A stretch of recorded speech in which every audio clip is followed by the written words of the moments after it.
वो कर देता हूँ खुश। और कुछ?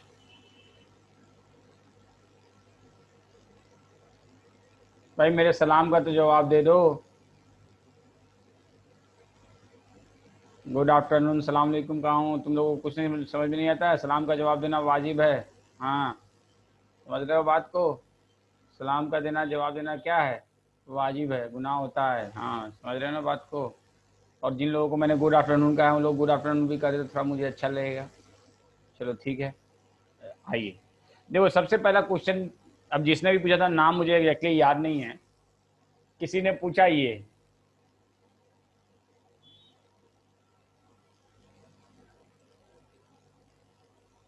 कि सर यूज ऑफ, दिख रहा है ना? स्क्रीन शेयर हो रहा है? स्क्रीन शेयर हो रहा है ना भाई? स्क्रीन शेयर हो रहा है? ठीक है। तो किसी ने पूछा कि use of cannabis product results in, cannabis products का मतलब क्या हुआ? वही हशीश, चरस, गांज, भांगा, भांग, यही सब। ठीक है ना? तो आवाज़, अच्छा अभी आवाज़ सही हो जाएगी, घबराओ मत।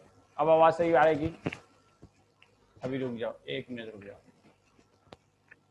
अब बताओगे आवाज़ के बारे में तुम लोग। अब आवाज़ सही जा रही है? अब सही जा रही है? बोलो, आवाज़ सही जा रही है? ठीक है। तो शायद ये जैनुल आबदीन साहब ने पूछा था। देखो जैनुल, क्वेश्चन हमेशा कंप्लीट भेजा करो, अधूरा क्वेश्चन मत भेजा करो। कि use of cannabis product result इन, तो कैनाबिस प्रोडक्ट में कैनाबिनॉइड्स होता है। कैनाबिनॉइड्स क्या करता है? हेलुसिनोजेंस है। तो हेलुसिनोजेंस कभी भी ब्रेन की एक्टिविटी को डिप्रेस नहीं करता है, या सप्रेस नहीं करता है, या स्टिमुलेट नहीं करता है। ये थॉट को अल्टर करता है। जो चीज़ नहीं है वो चीज़ दिखता है, जो चीज़, जो आवाज़ नहीं है वो चीज़ सुनाई देता है, जो आवाज़ नहीं है वो चीज़ सुनाई देता है, जो चीज़ नहीं है वो दिखता है। बिना स्टिमुलस के ही आपको कुछ दिखाई देने लगता है। तो ये क्या करता है? Alteration in perception, thoughts and feeling. अंदर बात समझ में आया? तो इसका आंसर क्या होगा? मैं लाल से कर दे रहा हूँ। इसका आंसर यही होगा, alteration in perception, thoughts and feeling. First answer होगा। Use of cannabis product result in, ये डिप्रेस नहीं करेगा। डिप्रेस कौन करता है? मॉर्फिन्स करते हैं। या सप्रेस और डिप्रेस एक ही चीज होता है। और ब्रेन फंक्शन को ये पेन से रिलीव नहीं करते हैं, ठीक है ना? ये स्टिमुलेट नहीं करते हैं, ये ऑल्ट्रेशन करते हैं थॉट्स में। समझ रहे हैं बात को? तो इसका आंसर ये होगा first, alteration in perception, thoughts and feeling. दूसरा देखिए, आपने 2 ऑप्शन दिए, मुझे बाकी के 2 ऑप्शन याद नहीं है, उसी दोनों में से मैं बता देता हूँ। द टोबैको प्रोडक्ट कॉजेज, देखो टोबैको प्रोडक्ट, जब टोबैको प्रोडक्ट लेते हैं ना, तो उसमें जो स्मोक्स होता है, स्मोक्स में जो पार्टिकुलेट मैटर्स होते हैं और गैसियस फेज होते हैं, वो क्या करता है? वो आर्टेरियल मसल को, आर्टेरियल वाल को वीकेन करते हैं। किसको करते हैं?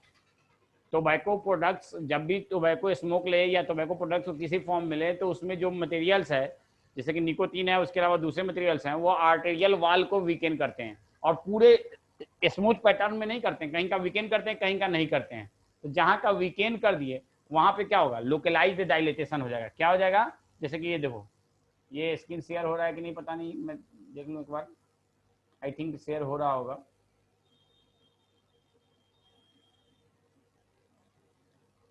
ठीक है ना? जैसे ये आर्टरी है या वे आर्टरी है, अब ये आर्टरी का वाल है। This is the wall of artery, wall of artery, wall of artery. ठीक है, ये आर्टरी का वाल है। ठीक है। अब ये बताइए, इसमें कहीं कहीं, जैसे मान लो यहाँ का आर्टेरियल वाल वीकेंड हो जाएगा, ये रीजन का आर्टेरियल वाल क्या हुआ? वीकेंड हो गया। तो जब वीकेंड हो जाएगा ना, तो यहाँ पे ब्लड का जब प्रेशर आएगा, तो ये क्या हो जाएगा? ये एरिया जो है ना डायलेट हो जाएगा। तो इस डायलेटेड एरिया को हम क्या कहते हैं? अन्यूरिज्म। तो ये यहाँ पे ये लोकलाइज डायलिटेशन हो जाएगा। फिर उसी तरह से आगे भी जाके, तो इन सबको हम क्या कहते हैं? अन्यूरिज्म। क्या कहते हैं? अन्यूरिज्म। ठीक है। तो अन्यूरिज्म का मतलब समझ में आया? तो इसका आंसर क्या है कि the tobacco product causes, question क्या है? The causes aneurysm. अब कहेंगे कि सर ये थ्रोम्बेंजाइटिस ऑब्लिटरांस क्या होता है? तो देखो बेटा, थ्रोम्बेंजाइटिस ऑब्लिटरांस जो होता है ना, आर्टरी और वेन में पूरी जगह इन्फ्लामेशन हो जाए, उसको हम कहते हैं थ्रोम्बेंजाइटिस ऑब्लिटरांस। ये टोबैको प्रोडक्ट से नहीं था, इसके कुछ और कॉजेज होते हैं। आर्टरी और वेन में जगह जगह इन्फ्लामेशन हो जाए तो उसको हम कहेंगे थ्रोम्बोजाइटिस ऑब्लिटरांस। अनिर्याज में क्या था, लोकलाइज एरिया में कहीं कहीं आर्टरी क्या होता है, डायलेट हो गया, उसी को कहता नहीं। तो in general tobacco product causes aneurysm. Thromboangiitis obliterans is caused by various factor. एक जेनेटिक एक डिसऑर्डर है जिसका नाम है Buerger disease. In that also there is a formation of thromboangiitis obliterans. खैर ये इतना ज्यादा नहीं जानना है। अब आपको आते हैं, पूछता जाता है which of the following fungi causes hallucinogen, causes contain hallucinogens. तो ये मोर्सेला एस्कुलेंटा ये भी फंजाई है, अमांसिया मस्कारिस ये भी फंजाई है, न्यूरोस्पोरा ये भी फंजाई है। उसके अगला का मुझे ऑप्शन याद नहीं है। तो जो अमानिटा मस्कारिया है ये याद है ना, एथ्रोपिन बेलाडोना उसी से रिलेटेड है। और ये करता है क्या, अमानिटा मस्कारिया जो है ना उसमें हेलुसिनोजेंस होता है, उसमें हेलुसिनोजेंस होता है। गलत है, ठीक है ना। अब आइए अद्रंग के बताया था इसका आंसर, क्वेश्चन नंबर 70 का आंसर बताया था कि सबसे पहले नर्वस सिस्टम के कौन से पोर्शन पे अल्कोहल इफेक्ट करता है, तो सेरिब्रम पे करता है। किस पे करता है, सेरिब्रम पे करता है। किस पे करता है, सेरिब्रम पे, ये याद रखिएगा, ठीक है। आंसर सीट में गलत होता है, ठीक है ना, कोई दिक्कत नहीं है। अच्छा कि आपने पूछ लिया, अमानिटा मस्कारिया। अब आइए विच of the following disease caused by a protozoan. तो इसका आंसर तो आप खुद से कर सकते थे। देखो इसमें इन्फ्लुएंजा आप सबको मालूम है, viral disease. Syphilis is a bacterial और protozoal disease. Syphilis is a bacterial और प्रोटोजोअल डिजीज। अच्छा नहीं दिख रहा है, स्क्रीन नहीं दिख रहा है, चलो शेयर करता हूँ, एक सेकेंड। हाँ, आपको अभी हमने क्या कहा, विच of the drunken person has earliest effect in which part of the brain. तो सेरिब्रम, सेरिबेलम, पॉन्स या जो भी होगा, फोर्थ ऑप्शन। तो आप सबको याद रखना कि नर्वस सिस्टम का सबसे पहले सेरिब्रम होता है। Syphilis is bacterial disease, influenza is viral disease.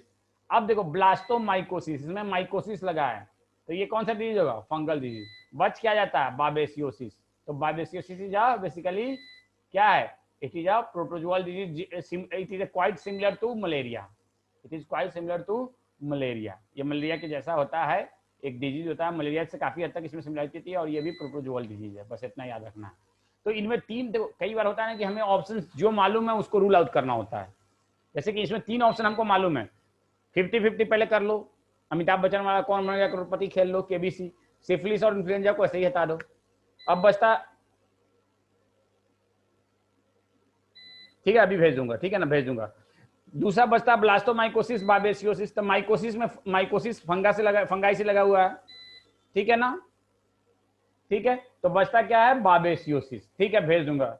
मैंने भेज तो दिया था, आप तुम लोगों ने नहीं ये किया, उसको डाउनलोड करके रख लेना चाहिए था। चलिए अब कल भेज पाएंगे, आज तो भेज नहीं पाएंगे क्योंकि कंप्यूटर ऑपरेटर नहीं है।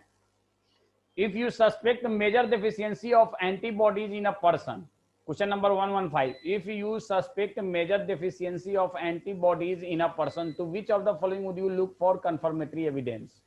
अगर किसी में एंटीबॉडी की डेफिशिएंसी है तो उसके ब्लड में आप क्या देखोगे, एल्बुमिन को तो देखोगे नहीं, फाइब्रिनोजेन को देखोगे नहीं। एल्बुमिन का काम क्या है, क्लोइडल ऑस्मोटिक प्रेशर को देना। हीमोसाइट्स का काम क्या है, ये हीमोसाइट्स क्या होता है, ह्यूमन में तो पाया नहीं था, हीमोसाइट्स पाया जाता है किसमें, इंसेक्ट्स में। किसमें पाया जाता है, इंसेक्ट्स में। और फाइब्रिनोजेन क्या है, ब्लड क्लॉटिंग फैक्टर्स है। तो बचता क्या है, सीरम ग्लोबुलिन। ग्लोबुलिन तीन तरह करते हैं, alpha globulin, beta globulin, gamma globulin. Gamma globulin क्या है, एक्चुअली में एंटीबॉडी है। तो किसके लिए लुक करेंगे कि अगर कोई डेफिशिएंसी है एंटीबॉडी का, तो देखेंगे कि उसके बॉडी, उसके ब्लड में, उसके सीरम में प्रॉपर कंसंट्रेशन में सीरम ग्लोबुलिन है कि नहीं है। कम है तो मतलब वो डिफिशियंसी सफर कर रहा है, किससे, एंटीबॉडी से। अब देखिए ये क्वेश्चन आपने प्रॉपर फोटो खींच के नहीं भेजा। अ पर्सन में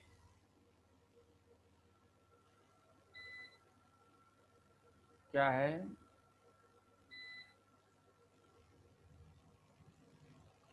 अ person may be affected by bite of, ये क्या क्वेश्चन क्या है, a person may die after getting a bite from bee. A person may die, question क्या है, a person may die after getting a bee sting in the body due to, एक इंसान मर जाता है एक मधुमक्खी के काटने से। इसका वजह क्या है, इसका वजह क्या है। तो इसका वजह इसमें ऑप्शन में दिया है, toxicity, coagulation of blood, anaphylactic shock और नेक्स्ट है toxicity and coagulation of blood. देखो टॉक्सिसिटी तो होता नहीं है, देखो बी के स्ट्रिंग में कोई टॉक्सिक सब्सटेंस नहीं होता है, पहली बात।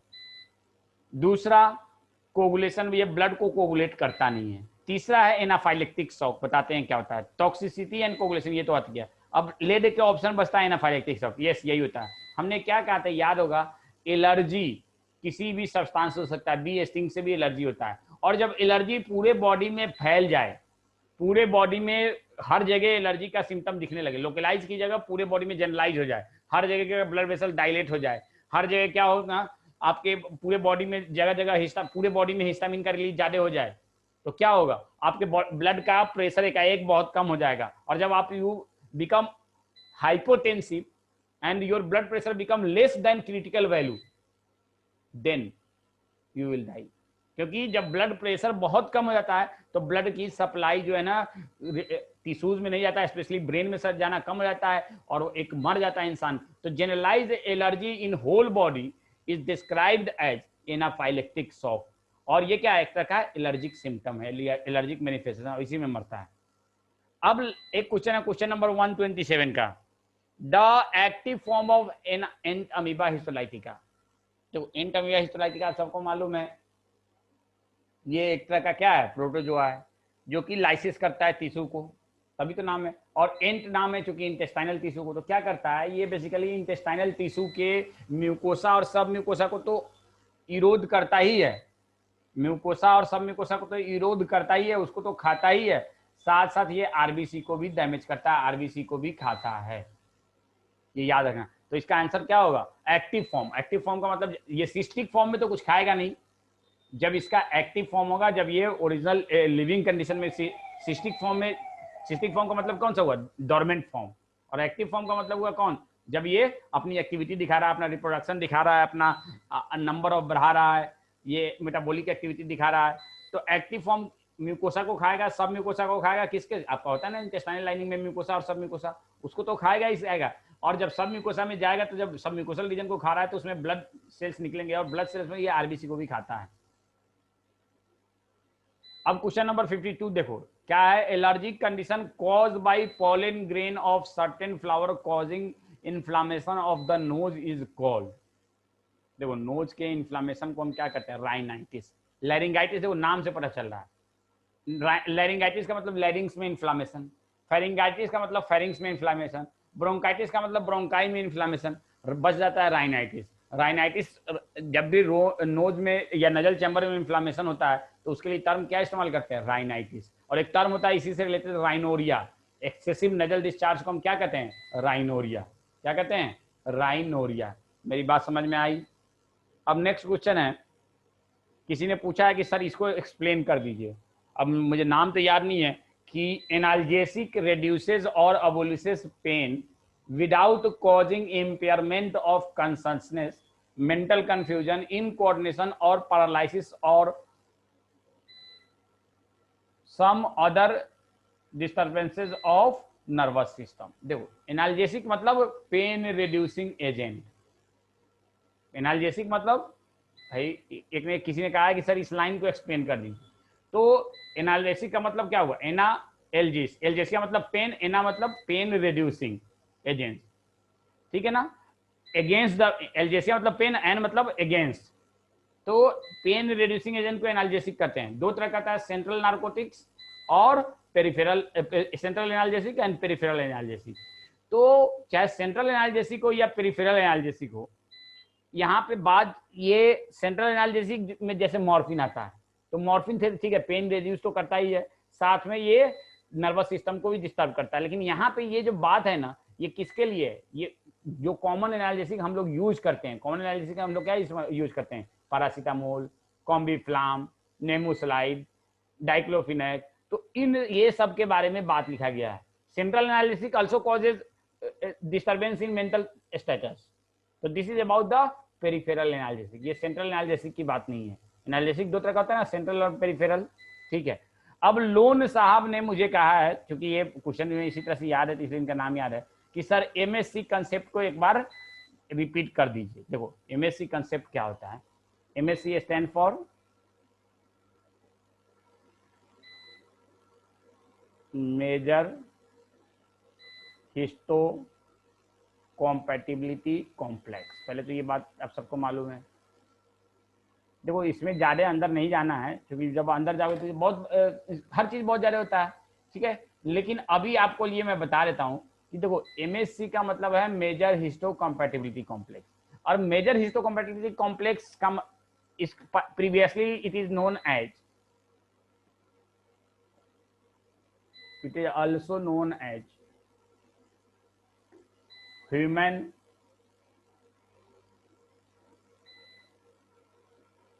leukocyte antigen। अब क्या है, ये एमएससी क्या है, एक प्रोटीन है, आप ये समझो, और एक जीन है, दोनों को कहते हैं। एमएससी एक जीन है।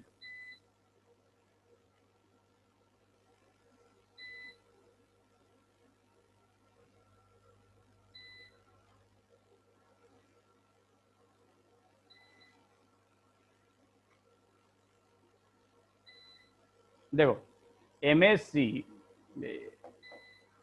ये एक, देखो जितना भी न्यूक्लिएटेड सेल्स है ना, all nucleated cells without any exception, all nucleated cells of, पहले एक बात याद रखो, all nucleated cells of higher vertebrates. Higher vertebrates किसको कहते हैं मालूम है, जॉट vertebrates.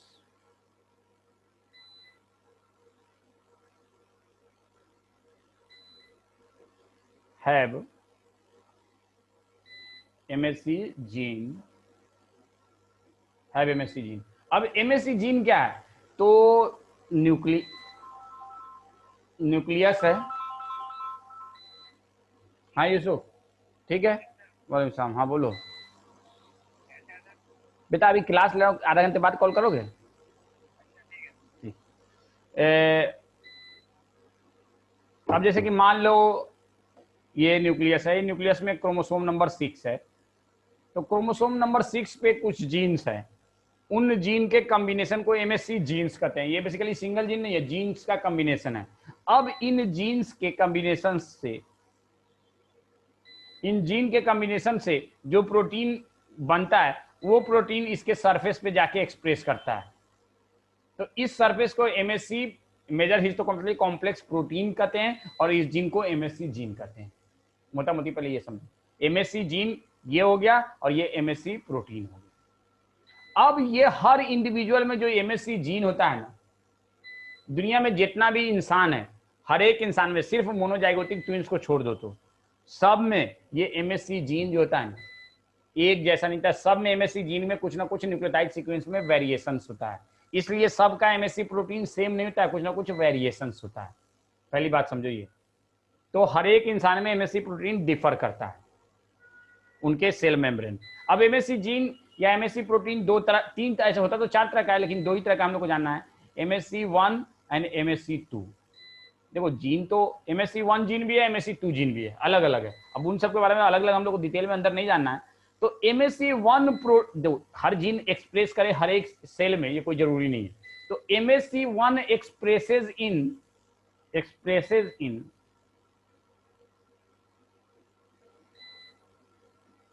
all nucleated cells. MSC2 genes expresses only in antigen presenting cells. अब एंटीजन प्रेजेंटिंग सेल मत पूछिएगा, MSC1 gene expresses in all nucleus cell. लेकिन क्या MSC1 या MSC2 प्रोटीन जो है, क्या एक इंसान का दूसरे इंसान से मिलेगा? नहीं मिलेगा। क्यों? क्योंकि उनका जीन डिफर करता है। मोटा मोटी एकदम मोटा मोटी बात समझ। तो जो अब डिफरेंस जो होता है वो अमाइनो एसिड के सीक्वेंस में होता है। तो जो अमाइनो एसिड जिस डिग्री तक का डिफरेंस होगा, अब मान लो मेरा MSC और MSC1 प्रोटीन जो मेरे में एक्सप्रेस हो रहा है, और लोन साहब के बॉडी में क्या MSC1 प्रोटीन जो एक्सप्रेस हो रहा है, उसमें अमाइनो एसिड के सीक्वेंस में सिर्फ 4 जगह पे डिफरेंस है।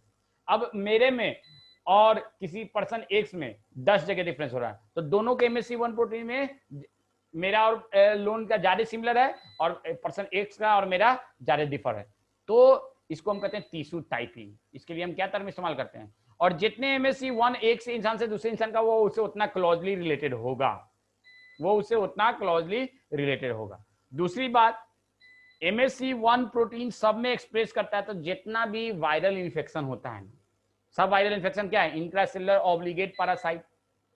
तो ट्यूमर सेल, सुन लो, ध्यान से सुन लो, याद रख लेना, tumour cell,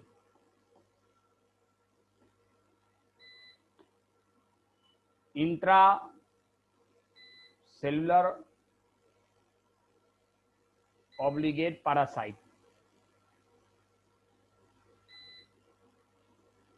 express itself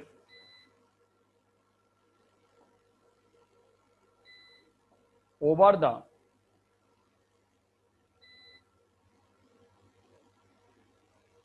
body cell via MSC1।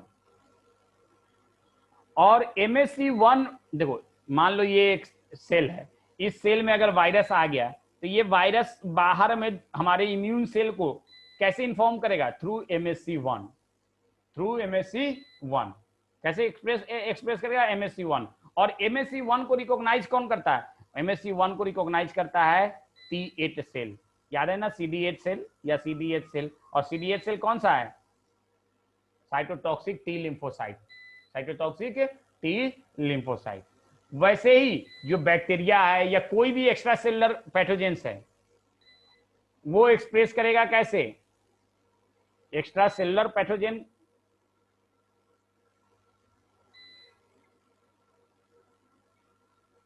जब एक कोई एक्स्ट्रा सेलुलर पैथोजेन है, मान लो ये हमारा बॉडी सेल है और मान लो ये मैक्रोफेज है,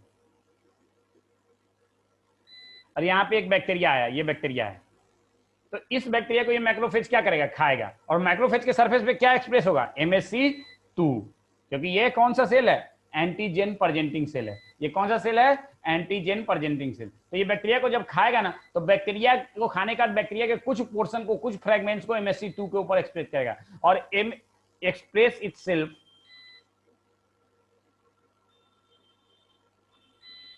थ्रू MSC2। और MSC2 के अगेंस्ट कौन वर्क करता है,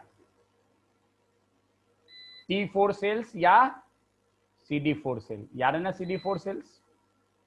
और दूसरे T4 सेल्स में कौन से, T हेल्पर सेल और other macrophages, other macrophages, other macrophages. तो मेरी बात को इसको समझिए। अब जो MSC1 है ना, अगर एक पर्सन, अगर मान लो मेरे पास मैं एक ऑर्गेन है, मैं अपना किडनी किसी दूसरे को देता हूं, तो मेरा किडनी जब दूसरे में जाएगा तो किडनी के सेल के सरफेस के ऊपर MSC1 होगा या MSC2 होगा, MSC1 होगा। तो अब मैं अपना किडनी किसी को दे रहा हूं, तो उसके बॉडी में जा रहा है, तो उसके बॉडी में MSC1 अलग तरह का है और मेरा किडनी का MSC1 अलग तरह का है। तो उसका जो कौन सा साइटोटॉक्सिक टी लिम्फोसाइट है, वो हमारे MSC1 को, तो वो उस बनने के MSC1 के अगेंस्ट तो काम नहीं करेगा, लेकिन जो बाहर वाला MSC1 जाएगा उसके अगेंस्ट काम करेगा। इसीलिए ये टिश्यू टाइपिंग और टिश्यू मैचिंग में, और इसीलिए आपको याद होगा हमने बताया था कि ऑर्गन ग्राफ्टिंग के अगेंस्ट कौन सा सेल वर्क करता है, साइटोटॉक्सिक टी लिम्फोसाइट या हेल्पर टी सेल या मैक्रोफेज। तो आपको याद होगा cytotoxic T lymphocyte, cell mediated immunity work करता है किसके, ऑर्गन ग्राफ्टिंग के अगेंस्ट। ठीक है, अब बहुत डिटेल में नहीं जाना है, तो मॉलिक्यूलर लेवल पे बहुत सारा चीज हो सकता है। ठीक है, दूसरा है, इन्होंने पूछा कि sir natural passive and natural active. अबे भाई मेरे, अभी मुझे कोरोना वायरस का इन्फेक्शन हो गया, सपोज करो हो गया है, एक हफ्ता पहले हुआ था कोरोना मान लो, अब मुझे कोरोना वायरस का इन्फेक्शन नहीं हो रहा है, मैं ठीक हो गया अल्लाह के शुक्र से, ऊपर वाले की मेहरबानी से। अब उसके बाद अब फिर से मैं कोरोना वायरस के किसी पेशेंट से मिल रहा हूं, लेकिन अब मुझे कोरोना वायरस का इन्फेक्शन नहीं हो रहा। क्यों, क्योंकि कोरोना वायरस के अगेंस्ट हमारे बॉडी में मेमोरी सेल बन गया। तो ये क्या हो गया, अगर कोई बीमारी का पहले हो गया और उस बीमारी के बाद हम ठीक हो गए, तो वो क्या कहलाएगा, natural active immunity, natural active immunity. और नेचुरल पैसिव इम्यूनिटी का मतलब क्या हुआ, भाई आप माँ के पेट से पैदा होते हो तो आपके बॉडी में आईजीजी होता है, जो कि माँ के प्लासेंटा के जरिए ट्रांसफर हुआ है।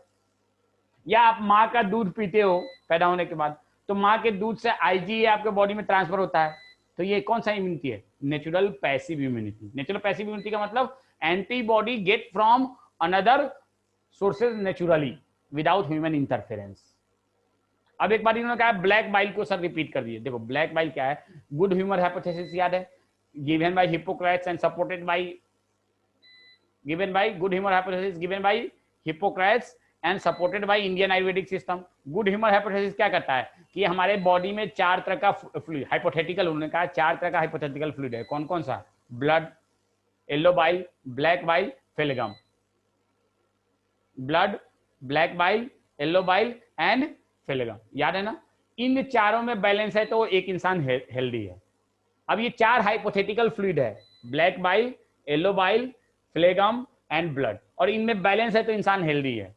लेकिन अगर किसी वजह से इंसान में इन चारों फ्लूइड में, हाइपोथेटिकल फ्लूइड है, ब्लड तो होता है लेकिन बाकी सब हाइपोथेटिकल माना गया है। कौन सा? चाहे येलो बाइल हो, चाहे ब्लैक बाइल हो, 4 तरह का, ये इंडियन आयुर्वेदिक सिस्टम और हिप्पोक्रेट्स के हिसाब से ह्यूमन के बॉडी में 4 तरह का हाइपोथेटिकल फ्लूइड है, और इन चारों में जब बैलेंस है तो इंसान हेल्दी है, और इनमें जब डिस्टर्बेंस होता है तो इंसान हेल्दी नहीं रहता है। According to them there are 4 type of fluid in body, that is black bile, yellow bile, phlegm and blood, and balance among them make the one healthy. If there is a disturbance in any of these, one gets disease.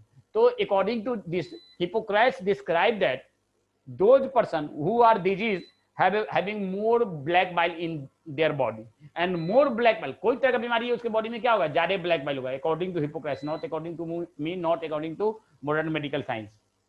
और हर एक बीमारी में black bile की quantity ज्यादा होगी, और black bile जब ज्यादा होगा तो इंसान जो होगा ना, वो क्या होगा? बोलो। इंसान हॉट पर्सनालिटी का होगा, मतलब उसके पास फीवर होगा। लेकिन इस बात को डिस्प्रूव कितना किया? विलियम हार्वे ने। विलियम हार्वे ने थर्मोमीटर का इस्तेमाल करके बहुत सारी बीमारी में टेम्परेचर को मेजर किया, लेकिन उन्होंने कहा कि सब बीमारी में टेम्परेचर नहीं बढ़ता है, कुछ बीमारी में टेम्परेचर बढ़ जाता है, कुछ बीमारी में नहीं टेम्परेचर बढ़ता है, कुछ बीमारी में फीवर होता है, कुछ में नहीं होता है। तो विलियम हार्वे ने कहा कि increase in body temperature is not necessarily is a cause of disease. Increase in temperature is not always due to black bile. ये बात किसने कहा? विलियम हार्वे ने कहा। बस यही है, बकवास थ्योरी सब भाई सब, ठीक है। अब किसी ने पूछा what are the function of telomerase. तो देखो टेलोमेरेज क्या होता है ना, आप लोग, ये जैसे क्रोमोसोम डीएनए है, तो डीएनए के इंड में एक ही तरह के न्यूक्लियोटाइड को ऐड करने वाले एंजाइम को हम कहते हैं टेलोमेरेज, और इसका role cancer. And what is the condition in cancer cell? Cancer cell में टेलोमेरेज की अमाउंट बढ़ जाती है, बस इतना याद रखना। Telomerase is enzyme which causes multiple addition of similar type of nucleotide, and in cancerous cell the telomerase quantity increases. Telomerase quantity increases, ठीक है। अब आई ये भाई बायोमोलिकुल का किसी ने क्वेश्चन पूछा है, इसलिए मैं ये नहीं बताऊंगा बायोमोलिकुल का क्वेश्चन। बायोमोलिकुल का यार ये क्या है? बिल्कुल determination of percentage of organic and inorganic substance, क्या है यार? ये तो कुछ नहीं है। ऑर्गेनिक तुम एक बार वीडियो सही से देखोगे समझ में आ जाएगा, ठीक है ना। और बायोमोलिकुल का क्वेश्चन है। अब देखिए ये क्वेश्चन है, अब question number 117, a person suffering from a disease caused by Plasmodium experiences recurring chill and fever at the time when. भाई इसका आंसर तो बहुत अच्छे से बताया था कि फीवर चिल कब आता है, रिकरिंग चिल और फीवर, जब उसके बॉडी में हीमोजोइन ग्रेनुल्स का रिलीज होता है। और हीमोजोइन ग्रेनुल्स कब रिलीज होता है? जब आरबीसी रप्चर होता है। तो इसका आंसर क्या हो जाएगा? The parasite after its rapid inside the RBC causes rupturing releasing the stage to enter fresh RBC, और उसमें से निकलेगा मीरोजोइट, वो मीरोजोइट दूसरे आरबीसी को इन्फेक्ट करेगा, ठीक है। समझ में आ गया बात भाई? अ person suffering from disease caused by plasmodium experience recurring chill and fever at the time when the sporozoite released from RBC से sporozoite रिलीज नहीं होगा, तो यहीं पे गलत हो जा रहा है। दूसरा, the trophozoite reach maximum growth and given out certain toxin। Trophozoite कोई टॉक्सिन नहीं देता है, बल्कि ट्रोफोजोइट से आगे सिग्नेचरिंग स्टेज और होता है, उसमें बनता है जाके अमीबॉइड स्टेज में क्या? Hemozoin granule. The plasmoid after its rapid multiplication inside the RBC rupture them, releasing the stage to enter fresh RBC, merozoite release हुआ, साथ साथ वो दूसरे आरबीसी में जाके मिला। The microgametocyte and macrogametocyte are being destroyed by, ये बिल्कुल बकवास है। अब एक गाना आपने सुना था, हैंगओवर, तेरी प्यार का हैंगओवर, तेरी बातों का हैंगओवर। हैंगओवर का मतलब क्या था? दारू पीने के बाद जब इंसान सुबह में उठता है तो सर में बहुत दर्द होता है, उल्टी टाइप से आता है, अजीब तरह से मन मिचलाता है। दारू का नशा तो नहीं है, लेकिन अजीब तरह का इफेक्ट आ रहा है बिल्कुल, इसी को कहते हैं हैंगओवर। क्या कहते हैं? हैंगओवर। तो hangover is increase desire to take alcohol नहीं होगा। Feeling of giddiness and nausea in the morning, giddiness का मतलब क्या हुआ? अजीब तरह की एक बिल्कुल इरिटेशन टाइप की feeling, and nausea in the morning after alcohol in the right, नहीं इन द नाइट, यहाँ राइट लिखा हुआ है, नाइट होना चाहिए, ठीक है ना। Feeling of flushing after taking alcohol, नहीं, फ्लशिंग का मतलब क्या था? चेहरा लाल हो जाना, ये होता है, लेकिन ये नहीं कहलाता हैंगओवर, चेहरा लाल हो जाता है। अब है saline solution is given to a patient of cholera because sodium prevent water loss from body's sodium chloride function as a regulatory material, sodium chloride produces energy, sodium chloride is antibacterial। देखो इसमें जो answer होगा वो answer होगा sodium chloride prevent water loss from body. Basically sodium chloride क्या करता है? Sodium ion जो होता है ना, वो एब्जॉर्प्शन में वाटर के हेल्प करता है। कहां से? स्टोमक से, स्मॉल इंटेस्टाइन से, लार्ज इंटेस्टाइन से। तो इसका आंसर कोल्डा में क्या होता है? वाटरी डायरिया होता है, और वाटरी डायरिया होगा तो बॉडी से बहुत जाती है, इसीलिए क्या करते हैं? Oral rehydrating solution. अब एक नेक्स्ट क्वेश्चन है, where will you look for sporozoite of the malarial parasite? आप कहां देखोगे मलेरियल पैरासाइट के लिए? देखो ये क्वेश्चन प्रॉपरली सही नहीं है, स्लाइड नहीं, सॉरी, ठीक है, कुछ एक और क्वेश्चन है दूसरा।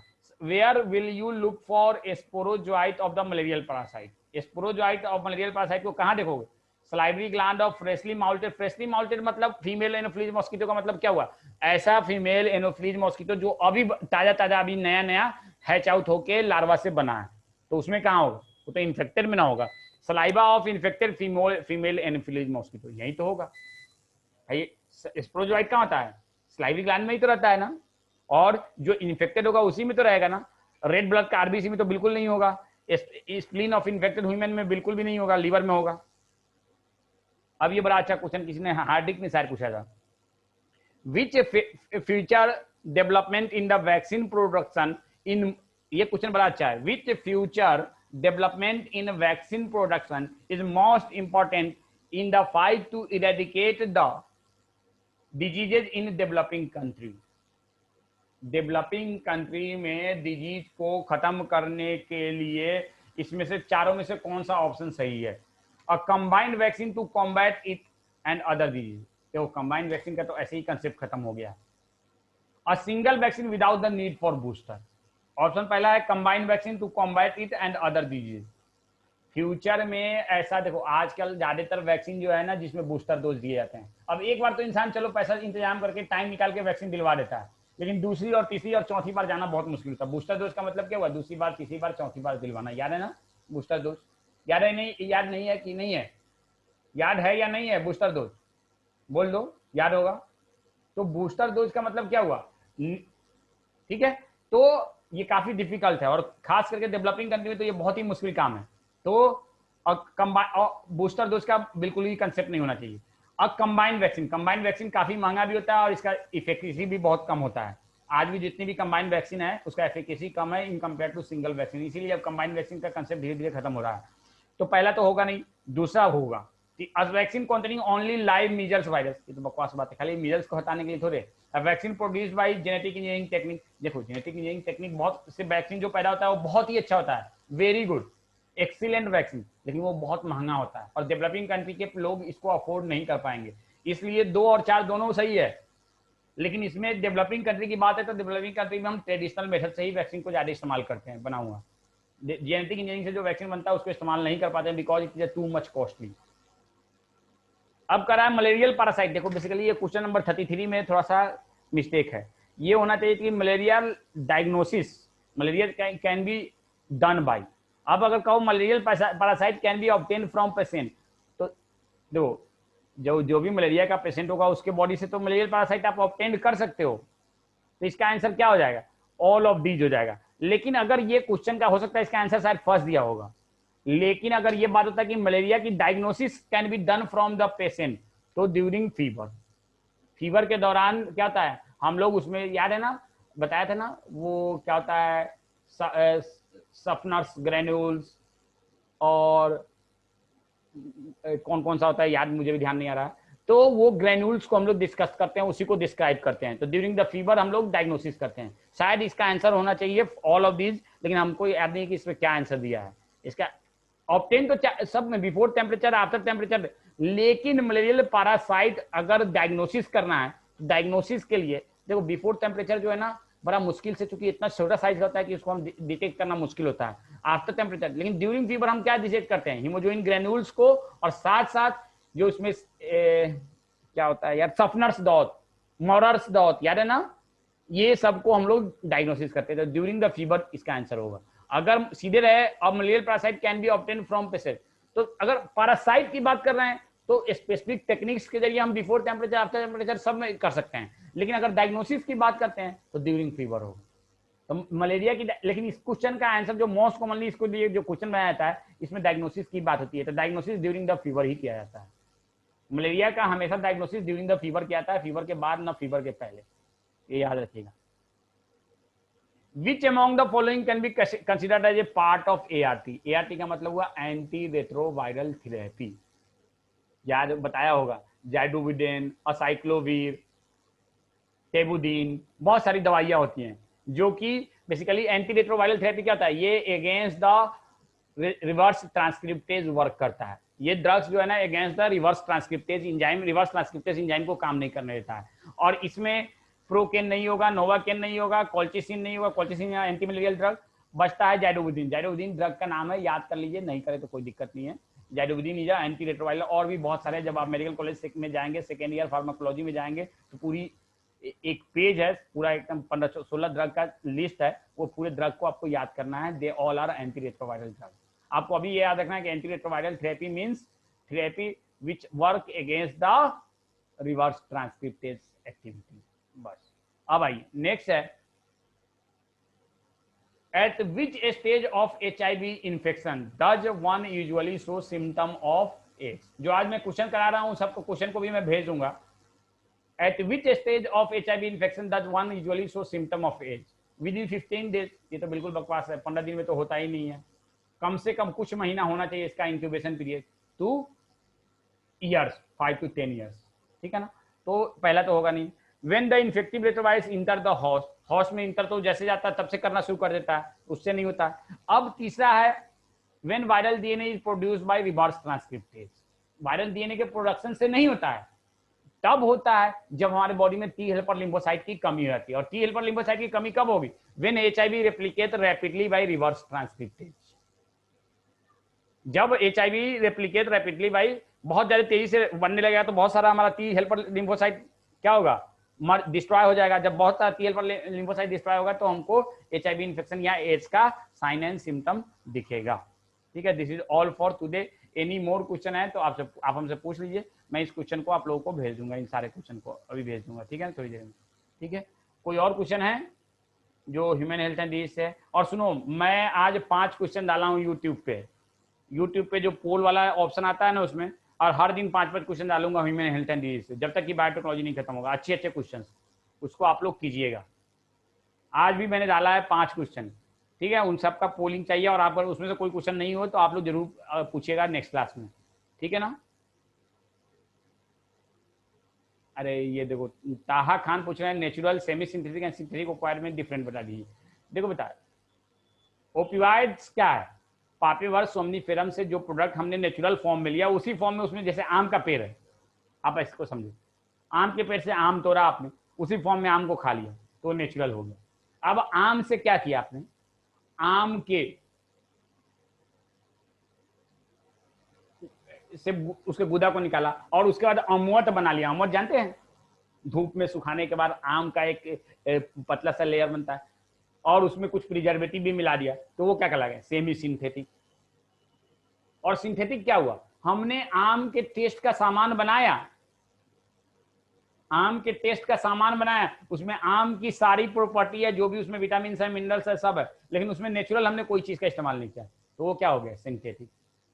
उसी तरह से पापिवर्स सोमनीफेरम को उसी फॉर्म में इस्तेमाल किया, तो वो क्या है, नेचुरल। जैसे कि मॉर्फिन उसी फॉर्म में इस्तेमाल करते हैं, हमने उसके फ्लावरिंग प्लांट से उसके अनराइप उनके उसके अनराइप कैप्सुलर फ्रूट से उसका लेटेक्स लिया और उसी फॉर्म में इस्तेमाल किया, जैसे कि मॉर्फिन, तो वो क्या हो गया, नेचुरल।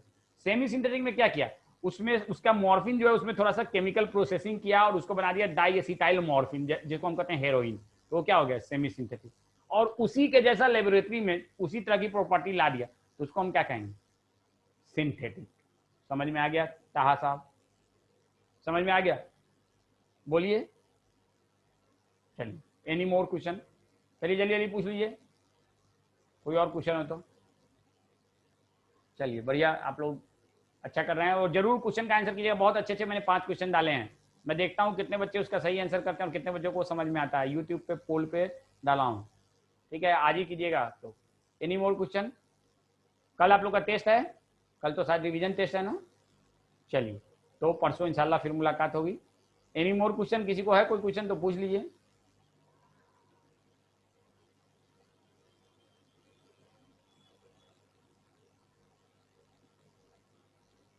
मैंने क्या बताया, कैंसरियस सेल में टेलोमेरेज एंजाइम की एक्टिविटी बढ़ जाती है, बस बात खत्म।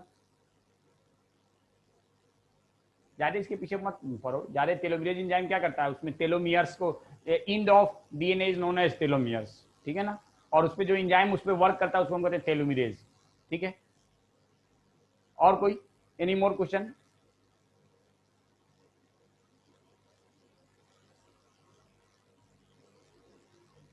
चलो छोड़ते हैं यहीं पे, जितना भी देर, कितना देर, आधा घंटा शायद पढ़ाया है, जो भी है, इसको मैं क्वेश्चंस को भेज दूंगा, ठीक है ना।